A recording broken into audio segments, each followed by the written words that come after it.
Donc bonjour Monsieur Durin, vous êtes cofondateur du site du site SoBuzz, de la solution SoBuzz. Et nous, c'est ce on aurait aimé savoir à Réseau News, c'est est-ce que vous pouvez nous définir ce que c'est le buzz? Parce qu'au final, c'est un mot qu'on utilise très souvent, mais qui n'est pas très clair pour nous. Je vous remercie pour cette question parce que c'est une question qui fait polémique en interne chez SoBuzz et qui est finalement assez importante. Donc la définition que j'ai du buzz, c'est quand une information se relaye de façon suffisamment importante pour qu'elle se déploie plus fort que ce qu'elle se serait déployée si on avait payé pour qu'elle se déploie. Donc en gros, je le fais simple, si j'avais dépensé 100 € pour promouvoir une info et que là, la même info se déploie 10 fois plus alors que je dépense toujours que 100 €, bah là j'ai fait un peu le buzz. Mais là, il y a des gros problèmes de définition, c'est-à-dire qu'il y a du good buzz, il y a du bad buzz. Il y a du buzz dont on est l'émetteur, le créateur, et il y a du buzz dont on est la victime. Si on prend un buzz actuel sur Nabila, ok, c'est elle qui l'a créé, mais elle en est un peu victime. Bon, je ne vais pas commencer à faire de la littérature là-dessus, mais cette définition du buzz, pour moi, c'est ça. C'est quand on arrive à faire en sorte qu'un message, pour moi, le but du buzz, c'est de le contrôler.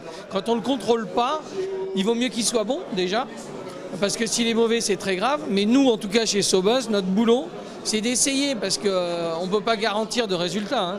Mais en tout cas, on fait tout pour et on commence à avoir une belle expérience là-dessus. C'est d'essayer de créer le buzz par des dispositifs. Et là, en l'occurrence, nous, on utilise énormément la gamification. Donc les jeux sur Facebook, sur Twitter, des jeux qui vont permettre de faire des concours photos, des concours de parrainage, des paris entre amis, de la créativité, je sais pas, des commentaires, etc., etc.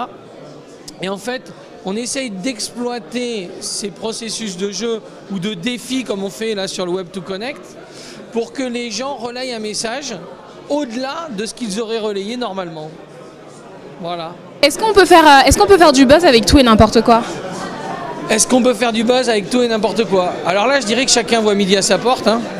Si je prends nos amis musulmans, par exemple, il y en a qui sont cool et qui vont faire du buzz avec tout et n'importe quoi. Il y en a d'autres qui sont islamistes et ça va être plus compliqué, il ne faut pas rigoler avec n'importe quoi, hein. Mais dans la vie, en général, c'est pareil, quoi. On peut prendre toutes les personnes de cette planète, ça va dépendre de chacun. Et moi, je n'ai pas de jugement à donner là-dessus.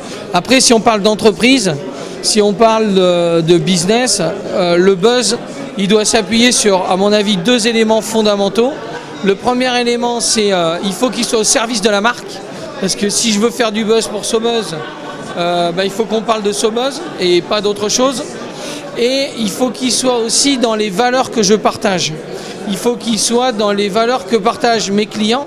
Et donc, c'est vachement important de définir ce que j'appelle l'ADN d'une marque. Et à travers cet ADN, de mettre en place des dispositifs qui vont servir l'ADN, qui vont servir les valeurs de la marque. Donc SoBuzz, ça s'occupe que des marques, ça s'occupe pas par exemple des personnalités qui peut-être ont envie de... Alors une personnalité peut devenir une marque, hein. Je plaisantais sur Nabila il y a 2 minutes, mais allô quoi, je veux dire, c'est une marque, ok. Donc quand je dis marque, on peut l'étendre effectivement à des personnes physiques. Mais c'est vrai que par exemple SoBuzz, j'ai pas de particuliers qui viennent me voir spécialement pour ça. Après, on peut avoir, oui, des hommes politiques, des partis politiques, des gens comme ça qui font appel à des services de buzz, quoi. Mais nous, notre cœur de métier, c'est pas ça. Le cœur de notre métier, c'est d'aider, d'une part, les agences de com, parce qu'on travaille beaucoup pour des agences de com, avec qui on va travailler uniquement sur le dispositif de buzz, Facebook, Twitter, Instagram ou autre. Et vraiment, on va rester des lémuriens, des experts de la stratégie social media, mais à travers des applications et de la gamification, voilà. Ou directement certaines marques qui viennent nous voir, mais qui de toute manière vont mettre en place le buzz avec des dispositifs qui vont bien au-delà de nos jeux et qui vont être mis en œuvre avec des agences une fois de plus, qui elles vont peut-être gérer de la télé, de la radio, du web classique, voilà. Donc voilà, nous, notre cœur de métier, il est là. Bah.